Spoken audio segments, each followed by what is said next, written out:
The morning air over Zaporizhzhia carried an unusual stillness as Major Elena Kovalenko adjusted her binoculars, scanning the horizon where Russian defensive positions had held for 18 months. Behind her, the rumble of approaching armor grew steadily louder. Ukrainian forces had been preparing this offensive for weeks, and today marked what intelligence suggested could be the decisive push toward the occupied territories. 3 years of grinding warfare had transformed this once peaceful agricultural region into a moonscape of trenches, abandoned farmhouses, and metal graveyards where tanks came to die. But something felt different this August morning in 2025. The international community had grown weary of the prolonged conflict, and recent diplomatic efforts in Geneva had raised hopes for a breakthrough. Those hopes now seemed as distant as the smoke rising from the contested city of Tokmak on the horizon. Elena's radio crackled to life. "Storm Eagle, this is command. Operation Sunflower is green. Repeat, Operation Sunflower is green." The codename felt almost mockingly peaceful for what was about to unfold. A coordinated assault involving F-16 fighters newly delivered from NATO allies, advanced HIMARS rocket systems, and a sophisticated network of drones that would make this offensive unlike anything seen in the conflict thus far. As the first wave of Ukrainian forces began their advance, similar scenes were playing out in conference rooms thousands of miles away. In Moscow, the Kremlin's crisis management team had been in emergency session since dawn, analyzing intelligence reports that painted an increasingly dire picture for Russian forces in the south. The potential loss of Crimea's land bridge represented more than a military setback. It threatened the very narrative that had sustained 3 years of warfare. President Putin's inner circle had grown smaller and more isolated as the conflict dragged on. International sanctions had taken their toll, and even traditional allies like China had grown increasingly uncomfortable with the prolonged instability. The failed Geneva talks had been Putin's attempt to negotiate from a position of strength, but Ukrainian advances were rapidly eroding that position. In Washington, President Trump faced his own complex calculations. The American public's appetite for extended foreign involvement remained limited, even as NATO allies pushed for stronger support for Ukraine. Intelligence briefings painted a sobering picture of Russian desperation, warning that cornered adversaries often made unpredictable choices. The National Security Council had gamed out numerous scenarios, but the human element, the psychological pressure on leaders facing existential threats, remained the wild card no algorithm could fully predict. As Ukrainian forces pressed their advantage near Tokmak, breakthrough after breakthrough began cascading across the southern front. Russian defensive lines, weakened by months of attritional warfare and supply shortages, started collapsing faster than anyone had anticipated. What had been planned as a methodical advance became a rapid exploitation of unexpected opportunities. The success created its own momentum and its own dangers.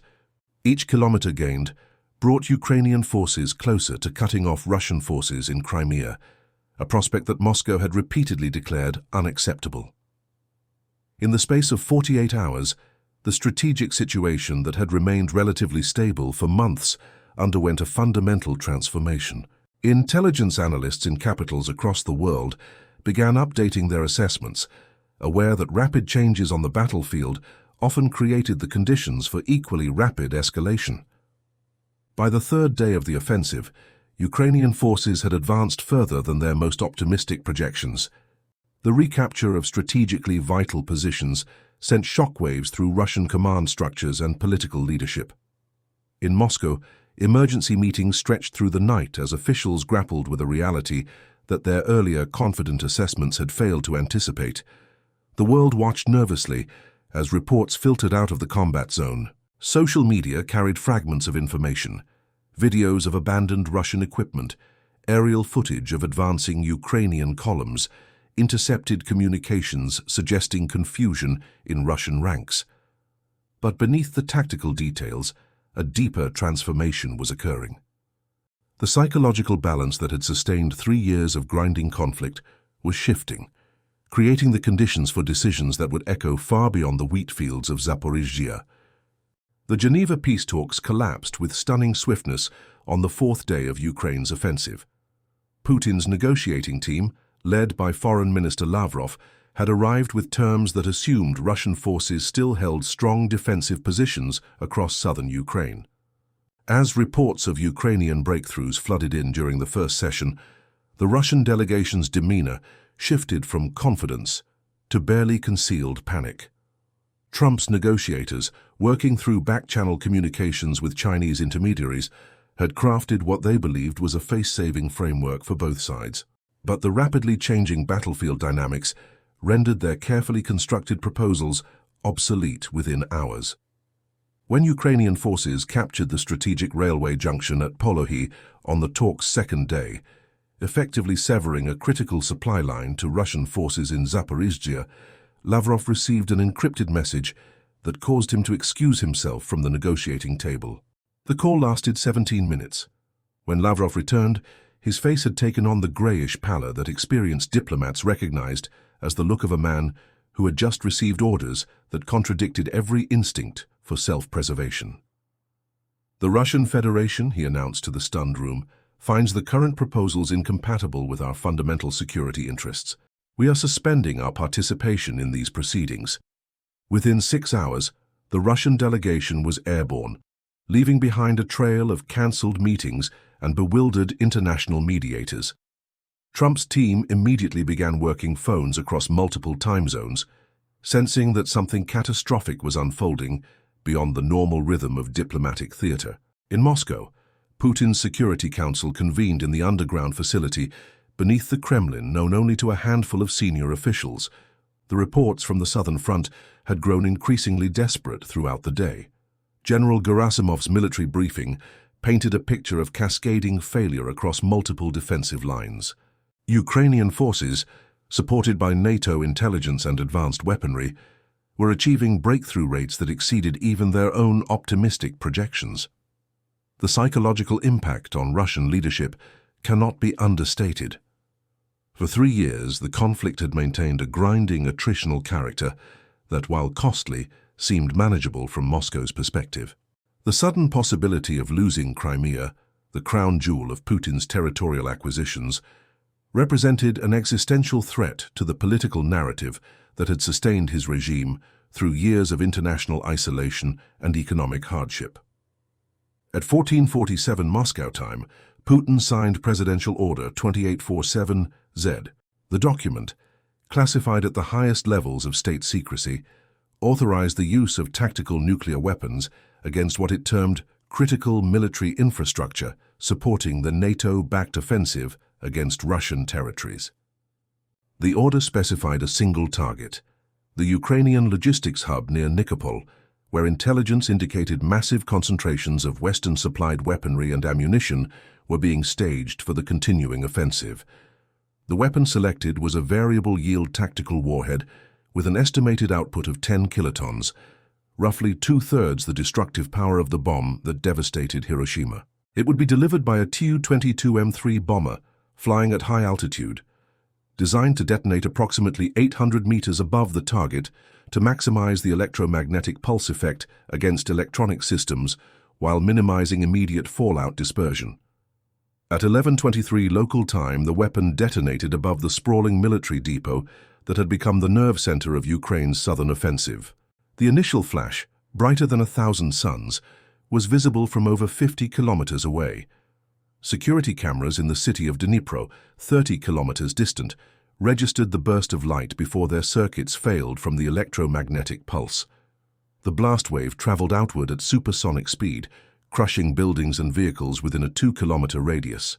The logistics depot, constructed with reinforced concrete to withstand conventional bombardment, simply ceased to exist.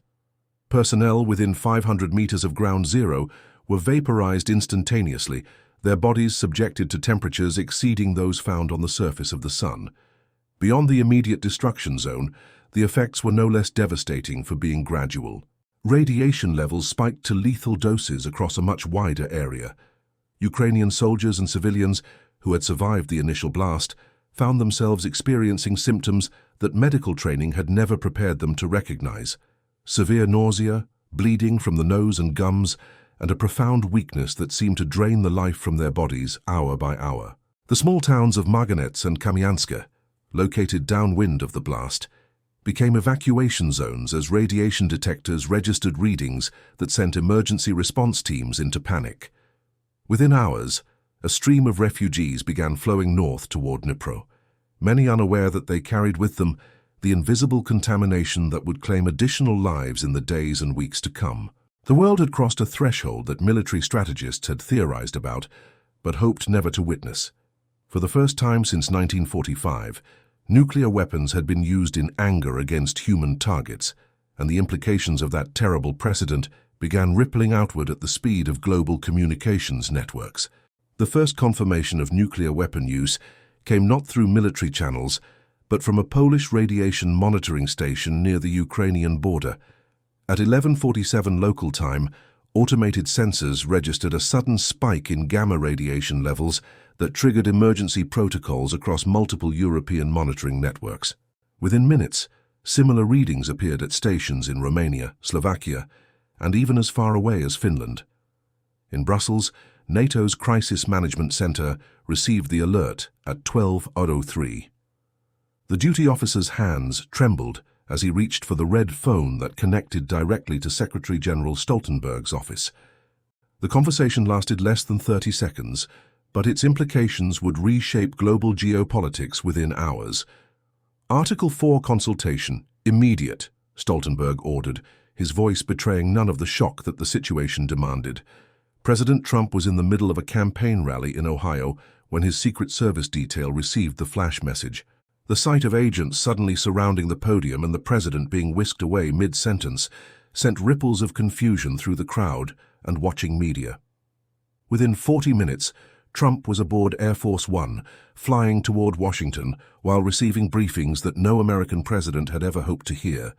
The Situation Room in the White House basement filled rapidly with officials pulled from lunch meetings, weekend retreats, and family gatherings. Defense Secretary Austin's face appeared on the main screen from a secure facility in Colorado, while CIA Director Burns participated via encrypted connection from London. The preliminary intelligence assessment was stark in its implications. Russia had deliberately crossed the nuclear threshold, making humanity's first use of atomic weapons in warfare since Nagasaki. Trump's initial reaction combined his characteristic unpredictability with the weight of unprecedented responsibility. "They actually did it," he said quietly, staring at satellite imagery that showed the characteristic mushroom cloud rising above Ukrainian farmland. "They actually used the damn thing."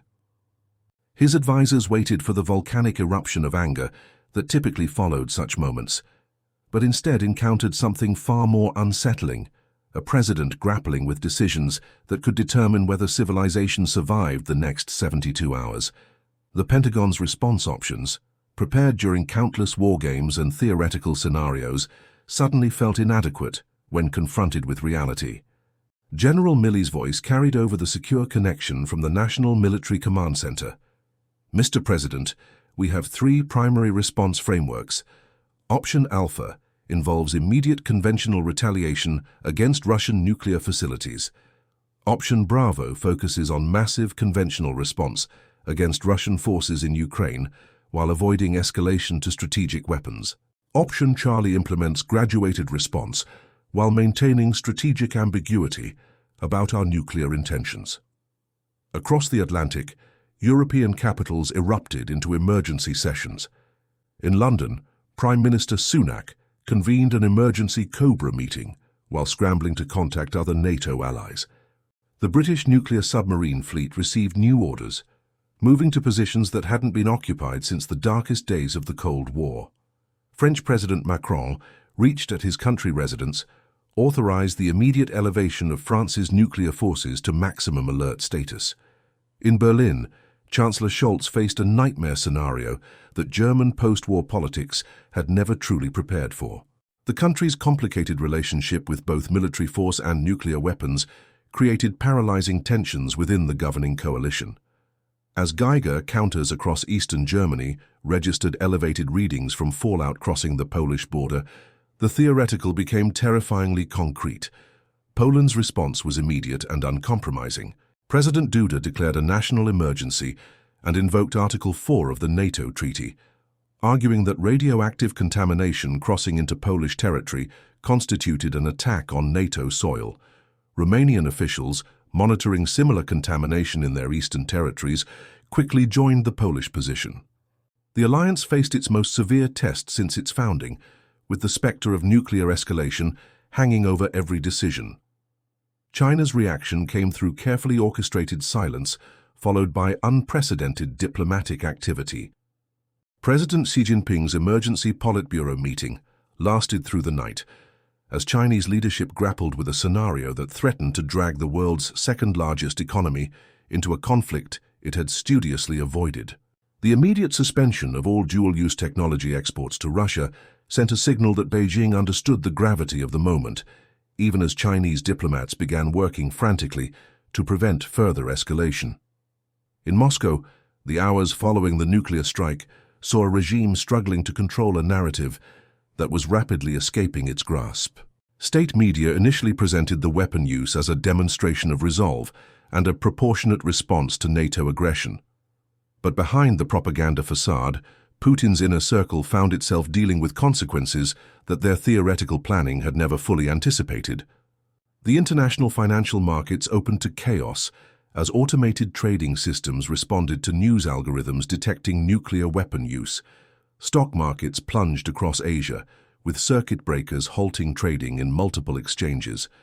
Currency markets saw massive flights to traditional safe havens, while commodity prices spiked as traders priced in scenarios ranging from localized conflict to global catastrophe. Within 12 hours of the Nikopol detonation, the world had entered uncharted territory. The use of nuclear weapons in warfare, even on a tactical scale, shattered assumptions that had governed international relations for 8 decades. Every capital from Washington to Beijing faced the same terrifying question: how do you respond to the crossing of humanity's ultimate red line without triggering the very apocalypse that red line was meant to prevent? NATO's response crystallized within 48 hours of the Nikopol detonation, taking a form that surprised analysts who had predicted either immediate nuclear retaliation or paralyzed inaction. Instead, the alliance chose a third path that military historians would later call overwhelming conventional escalation, a massive show of force designed to demonstrate that nuclear first use would bring catastrophic consequences without crossing into nuclear retaliation territory. Operation Ironside launched at 0400 hours on August 22nd, coordinated across multiple time zones with precision that showcased NATO's technological superiority. The opening salvo came from JASSM-ER cruise missiles, launched from B-52 bombers operating from bases in Britain and Poland. 46 high-value military targets across occupied Ukraine and Belarus disappeared in coordinated strikes that lasted exactly 17 minutes. Ukrainian forces, rather than being intimidated by Russia's nuclear demonstration, found themselves galvanized by a combination of rage and international support that exceeded anything they had experienced during 3 years of conflict. The radiation-scorched earth around Nikopol became a rallying symbol, with soldiers writing "for Nikopol" on artillery shells and tank armor as they prepared for what military planners designated as the largest offensive operation in European warfare since 1945. Major Elena Kovalenko, who had witnessed the opening of Ukraine's previous offensive, now found herself commanding a battle group that included equipment she had only dreamed of weeks earlier. Advanced F-16 fighters provided close air support with the aggressiveness that reflected changed rules of engagement. NATO intelligence flowed in real time to Ukrainian commanders through encrypted communication systems that connected frontline units directly to surveillance assets operating in international airspace. The technological advantage was overwhelming.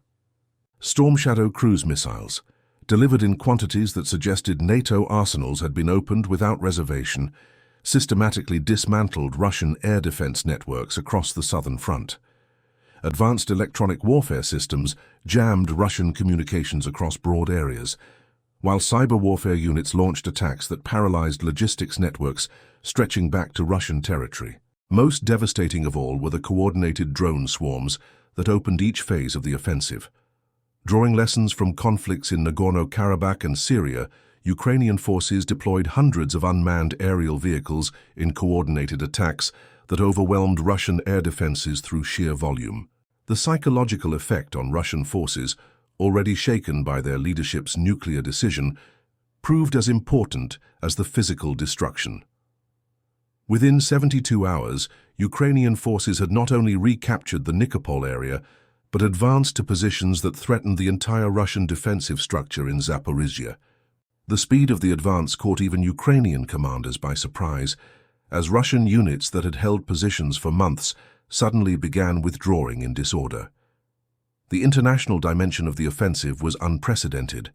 While NATO nations carefully maintained the fiction that they were merely supplying equipment to Ukrainian forces, the reality on the ground told a different story. Special operations forces from multiple NATO countries provided targeting intelligence, electronic warfare support, and coordination that transformed Ukrainian capabilities almost overnight. Russia's response revealed the full extent of Moscow's strategic miscalculation. The tactical nuclear strike, intended to halt Ukrainian momentum and demonstrate Russian resolve, had instead triggered exactly the massive Western intervention that Putin had spent 3 years trying to avoid. Russian forces found themselves facing not just a better-equipped Ukrainian military, but the effective proxy involvement of the world's most advanced military alliance. The human cost of this escalatory spiral became apparent as casualty reports filtered back from the expanding combat zone. Ukrainian advances, while strategically successful, came at a terrible price in human life. Russian forces, cut off from resupply and facing technologically superior opponents, fought with the desperation of units that knew retreat meant capture or death. In Moscow, the Kremlin's war room had become a bunker mentality incarnate. Intelligence reports describing the collapse of Russian positions arrived hourly, painting a picture of military catastrophe that exceeded even the worst-case scenarios developed by Russian general staff. The realization that nuclear weapon use had accelerated rather than prevented Russian defeat created a psychological crisis within the leadership that manifested in increasingly erratic decision-making.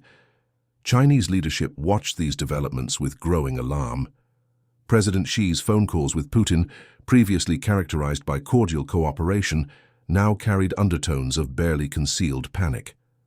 Beijing's economic relationship with Russia, already strained by international sanctions, faced complete collapse as Chinese banks and corporations scrambled to avoid association with a regime that had crossed the nuclear threshold. The economic warfare dimension intensified as European nations, energized by nuclear outrage, implemented sanctions that went far beyond previous measures. Russian energy exports, the last remaining pillar of the country's international economic relationships, faced coordinated boycotts that promised to devastate government revenues within months. As Ukrainian forces pressed their advantage across multiple fronts, the world found itself confronting a paradox that military theorists had long predicted but hoped never to witness. Nuclear weapon use, rather than ending a conflict, had escalated it to levels that threatened regional and potentially global stability. The tactical nuclear strike that Putin had authorized as a demonstration of ultimate resolve had instead become the catalyst for Russia's most serious military defeat since World War II. The Chinese response to Russia's nuclear escalation revealed the fundamental tensions within what Western analysts had termed the Beijing-Moscow axis. President Xi Jinping's emergency Politburo meeting on August 23rd lasted 14 hours, reflecting divisions within Chinese leadership that had been building since the conflict's early stages. The meeting's outcome, a carefully worded statement condemning the use of nuclear weapons in any form, represented a diplomatic earthquake that reverberated through both Moscow and Washington. Chinese ambassador to Russia, Li Hui, received unprecedented instructions during a middle-of-the-night phone call from Beijing. His subsequent meeting with Foreign Minister Lavrov lasted only 23 minutes, but the message was unmistakable. China was distancing itself from its most important strategic partner at the moment of Russia's greatest vulnerability. The suspension of all dual-use technology exports to Russia, announced through a brief foreign ministry statement, effectively ended the technological cooperation that had sustained Russian military capabilities for months. The humanitarian crisis developing around Nikopol began revealing the true cost of crossing the nuclear threshold. International medical teams, led by Doctors Without Borders and coordinated through NATO logistics networks, established treatment centers in Dnipro and Zaporizhzhia to handle radiation exposure cases. The medical protocols developed from studies of Hiroshima and Nagasaki survivors, but never before applied on such a scale, proved inadequate for the numbers involved. Dr. Sarah Chen, a radiation specialist from Johns Hopkins, who arrived with the first international medical team, would later describe the scene as medical science confronting its worst-case scenario in real time. Patients arrived, displaying the full spectrum of acute radiation syndrome, from mild nausea in those exposed to lower doses to the devastating cellular destruction experienced by emergency responders who had rushed toward ground zero in the immediate aftermath of the blast.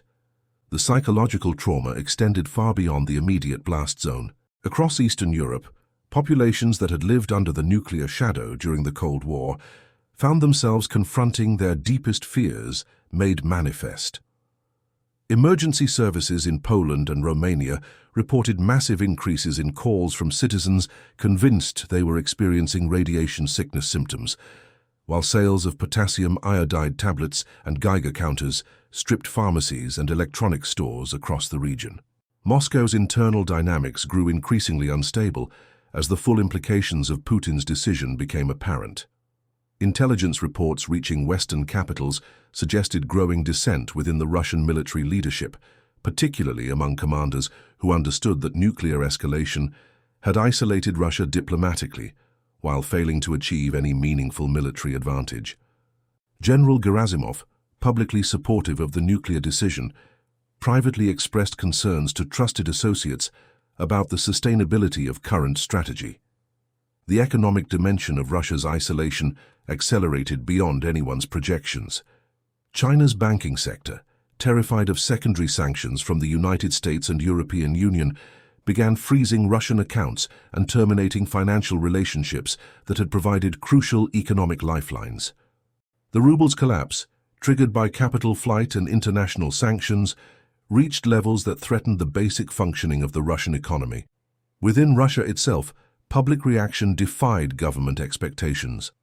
Rather than rallying around the flag in response to nuclear use, significant portions of the population reacted with horror and fear about the direction their country had taken. Protests in St. Petersburg and Rostov-on-Don, while quickly suppressed by security forces, demonstrated that even state control of information could not entirely contain public revulsion at nuclear weapon use.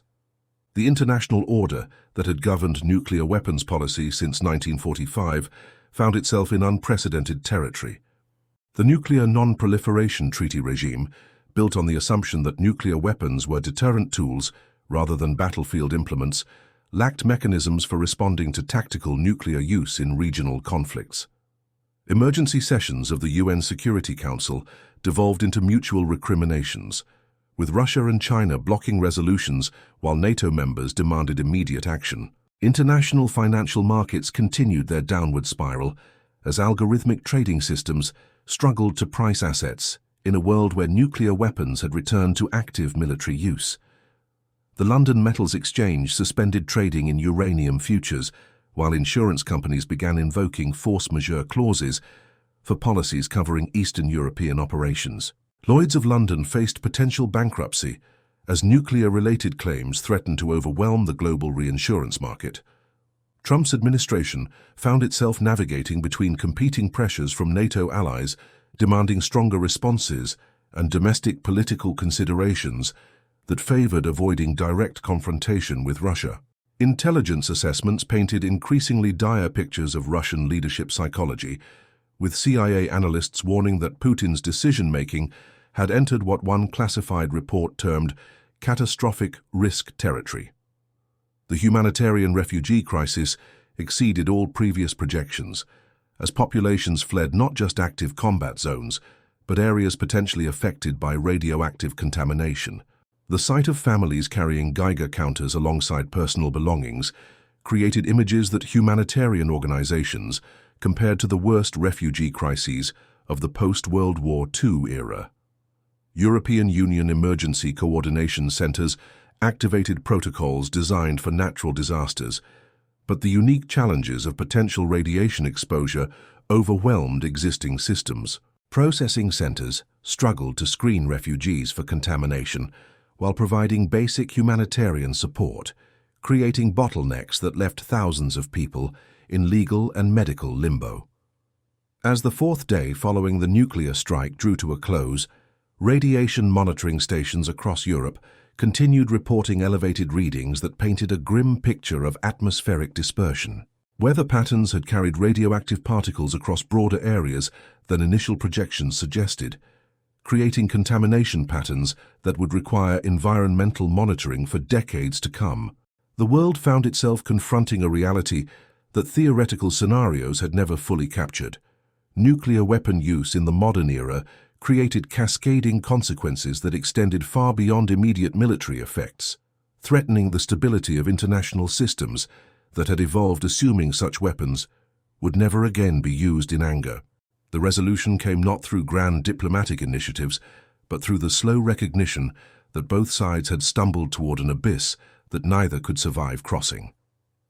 By August 28th, 6 days after the Nikopol detonation, intelligence reports reaching both Moscow and Washington painted a picture of escalatory dynamics that had acquired their own momentum, independent of rational strategic calculation. The turning point arrived through an unexpected channel, a private communication between General Gerasimov and General Milley, transmitted through a back channel that had remained dormant since the conflict's early stages. The message, consisting of only 47 words, would later be recognized as one of the most important military communications in human history. The use of nuclear weapons has achieved no military objective while creating existential risks for both our nations. Professional military assessment suggests immediate de-escalation before tactical considerations become strategic realities. President Trump's response to this communication revealed the weight of nuclear responsibility even on a leader known for unpredictable decision-making. The president, according to classified meeting transcripts later released, sat in silence for several minutes after reading Gerasimov's message before turning to his advisors and saying, "Nobody wins this if it keeps going. Nobody." The ceasefire negotiations that followed took place not in Geneva or Vienna, but in Almaty, Kazakhstan, chosen specifically for its symbolic distance from both NATO and Russian power centers. The talks, mediated by a coalition including Turkey, Nigeria, Norway, and surprisingly India, focused on immediate cessation of hostilities rather than long-term political settlements. Russian negotiators arrived understanding that their country's position had fundamentally deteriorated since the nuclear strike.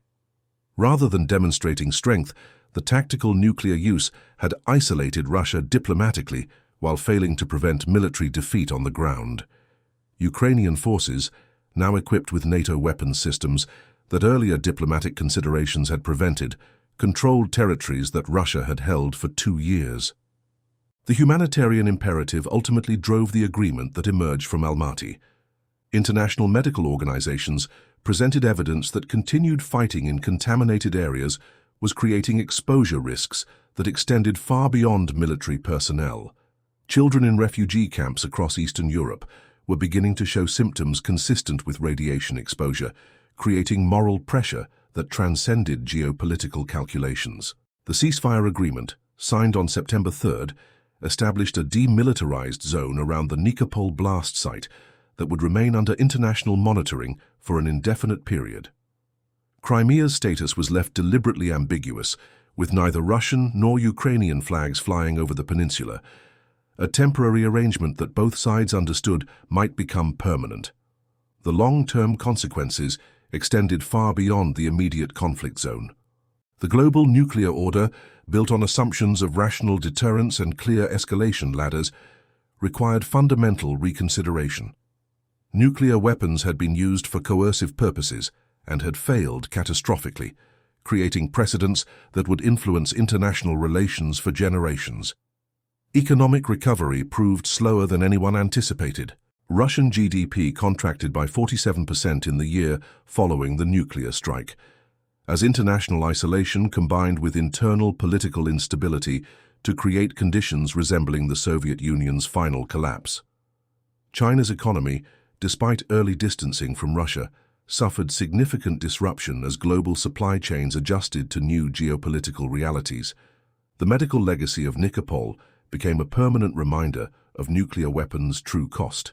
The Nikopol generation, children born to mothers exposed to radiation during the crisis, faced elevated cancer rates and developmental challenges that would require international medical cooperation for decades. The silent memorial established at Ground Zero became a pilgrimage site for peace activists and a sobering reminder of humanity's capacity for self-destruction. Veterans of the conflict, both Russian and Ukrainian, struggled with psychological trauma that extended beyond typical combat stress. Soldiers who had witnessed nuclear weapon use in warfare carried burdens that no previous generation of military personnel had experienced. Support groups in multiple countries developed new therapeutic approaches for what psychologists termed atomic combat syndrome. The political aftershocks continued for years. Putin's regime, weakened by military defeat and international isolation, faced increasing internal pressure that ultimately led to significant political changes within Russia. Ukraine, despite military victory, found itself dealing with contaminated territory and a traumatized population that complicated post-conflict reconstruction efforts. International institutions adapted slowly to the new reality. The United Nations Security Council underwent reforms designed to prevent the paralysis that had characterized its response to nuclear use, while NATO developed new doctrines for responding to tactical nuclear weapons without triggering strategic escalation. The climate implications, initially overshadowed by immediate humanitarian concerns, became apparent over subsequent years. Even a single 10-kiloton detonation contributed to atmospheric changes that climate scientists incorporated into increasingly pessimistic global warming projections, adding environmental considerations to nuclear weapons policy discussions. As the 5th anniversary of the Nikopol detonation approached, international observers noted that humanity had learned to live with the knowledge that nuclear weapons could return to active use in regional conflicts. The psychological barrier that had preserved nuclear taboo since 1945 had been broken, creating a world where nuclear escalation was no longer theoretical but a demonstrated reality. The final lesson of the crisis resonated across academic institutions, military colleges, and diplomatic training programs worldwide. Nuclear weapons, when actually used, created consequences that exceeded the ability of any state to control or predict. The tactical nuclear strike that had been intended to demonstrate Russian resolve had instead demonstrated the fundamental impossibility of limited nuclear warfare in an interconnected world. Disclaimer: this concludes the entirely fictional scenario created for creative and educational purposes. None of the events, decisions, or consequences described in this narrative represent real occurrences, actual military capabilities, or predictions of future events. This content was developed solely to illustrate the catastrophic humanitarian and global consequences that could result from nuclear weapon use, serving as a creative exploration of why such weapons must never be employed. Any resemblance to real persons, places, or events is purely coincidental. The medical, environmental, and social effects described are based on historical data from Hiroshima and Nagasaki, combined with speculative projections, not classified or insider information. Readers should consult authoritative sources for factual information about nuclear weapons, international relations, and current global events.